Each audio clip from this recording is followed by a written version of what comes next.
किसी ने बड़ी कमाल की बात कही है कि शाखें रहीं तो फूल भी पत्ते भी आएंगे, ये दिन अगर बुरे हैं तो अच्छे भी आएंगे।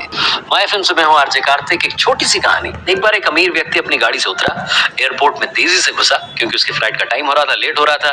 फ्लाइट जाकर के इस बंदे ने बोर्ड की। प्लेन ने जब टेक ऑफ किया तो इसने अपना लैपटॉप खोल लिया। ये खुश था कि टाइम पर पहुंच चुका था। इसे कॉन्फ्रेंस में जाना था, उसकी तैयारी करने लगा। इस व्यक्ति को वहां पर स्पीकर के तौर पर बुलाया गया था, इसे सुनने के लिए लोग आने वाले थे। बड़ा अमीर व्यक्ति, इसकी जिंदगी में सब कुछ सही चल रहा था, लेकिन आसमान में गड़बड़ हो गई। आसमान में तेज बारिश होने लगी, आसमान से बिजलियां कड़कने लगी और फ्लाइट का जो कैप्टन था उसने अनाउंसमेंट की कि अब हमें डेस्टिनेशन पर पहुंचने के लिए हमारे पास वक्त नहीं है, हमें पास के किसी एयरपोर्ट पर लैंड करना होगा। इन भाई साहब का दिमाग ठनक गया, इनको गुस्सा आने लगा। जो इनका प्लेन था वो किसी एयरपोर्ट पर लैंड किया। ये बाहर निकले, उन्होंने पूछा कौन सी जगह है। एयरलाइंस वालों से गुस्सा करने लगे, उनको उन पर भड़कने लगे, बोलने लगे कि क्या तरीका है, मुझे वहां पर पहुंचना था, आपने टाइम पर नहीं पहुंचाया, ये है वो है। तभी एक व्यक्ति इनके पास आया और इनसे बोला कि सर इतना भड़किए मत, मैंने आपको पहचान लिया है, आप डॉक्टर पटनायक है ना, आपको एक कॉन्फ्रेंस में जाना है, मुझे भी उसी कॉन्फ्रेंस में जाना था। आप परेशान मत होइए, आप इस एयरपोर्ट से बाहर निकलिए, एक कैब कर लीजिए और वो जगह जहां आपने पहुंचना है वो यहाँ से 3 घंटे की दूरी पर है। इन्होंने कहा भैया थैंक यू मुझे बताने के लिए। एयरपोर्ट से बाहर आए, इन्होंने कार की। जो टैक्सी ड्राइवर था उसको बोला कि मुझे वक्त पर पहुंचा देना भैया, पहले ही बहुत मुसीबत मेरी जिंदगी में चल रही है, मुझे एक जगह पर जाना है, मुझे सुनने के लिए लोग आ रहे हैं। जो टैक्सी ड्राइवर था उसने कहा ठीक है साहब पहुंचा देंगे आपको, कोशिश करेंगे, मौसम बिगड़ा हुआ है, तेज बारिश हो रही है। इस तेज बारिश में उस कार के ड्राइवर ने गाड़ी चलाना शुरू किया। थोड़ा वक्त हुआ, इतनी ज्यादा बारिश हो रही थी कि उस कार के ड्राइवर को समझ में नहीं आ रहा था कि क्या किया जाए और इसी उधेड़ बुन में वो रास्ता भटक गया। अब उसे पता तो चल गया कि रास्ता भटक गया, लेकिन पीछे वाले पैसेंजर को जो साहब को लेकर के आया था एयरपोर्ट से, उनको कैसे बताएं। तो उसने डरते डरते बताया कि सर माफी चाहूंगा लेकिन मैं रास्ता भटक गया हूँ। अब ये फिर उस पर गुस्सा करने लगे।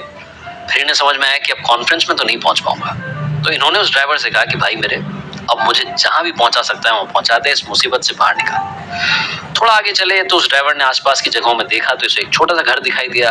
उसने उस घर के वहां जाकर के अपनी गाड़ी खड़ी की। उसने कहा साहब यहाँ रुक जाते हैं थोड़ी देर, जब बारिश थम जाएगी, तूफान थम जाएगा तो हम आगे बढ़ जाएंगे। तो इन्होंने कहा ठीक है। उस छोटे से घर का जो दरवाजा था, इन भाई साहब ने, जो अमीर व्यक्ति थे, इन्होंने खटखटाया।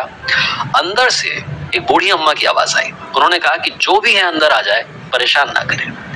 इन्होंने डरते हुए दरवाजा खोला तो अंदर देखा एक बूढ़ी अम्मा जो थी प्रार्थना कर रही थी, पूजा पाठ कर रही थी। ये चुपचाप जाकर के बैठ गए। वहां इन्होंने देखा बिस्तर पर एक छोटा बच्चा सोया हुआ था।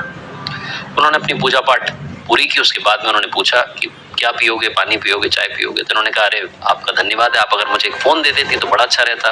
तो बूढ़ी अम्मा हंसने लगी, कह रही यहाँ गाँव में कौन सा फोन, यहाँ कौन सी बिजली, आप एक काम करो, आप बैठो आराम से, जब बारिश रुक जाएगी तब चली जाना। तो ये जो व्यक्ति थे इन्होंने कहा कि बड़ी अच्छी हैं आप और आपसे मुलाकात हो गई, ऊपर वाले का धन्यवाद।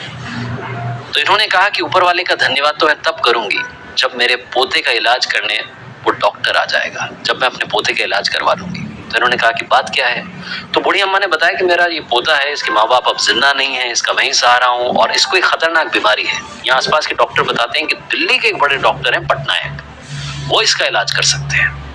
अब उनके पास मैं कैसे पहुंचूंगी मुझे नहीं पता, बस यही प्रार्थना ऊपर वाले से करती रहती हूँ। ये बात सुनने के बाद अमीर व्यक्ति की आंखों में आंसू आ गए और इन्होंने कहा कि अम्मा आपकी प्रार्थना, आपकी आवाज ऊपर वाले ने सुन ली है।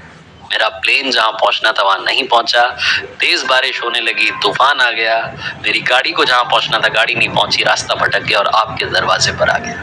मैं ही डॉक्टर पटनायक हूं।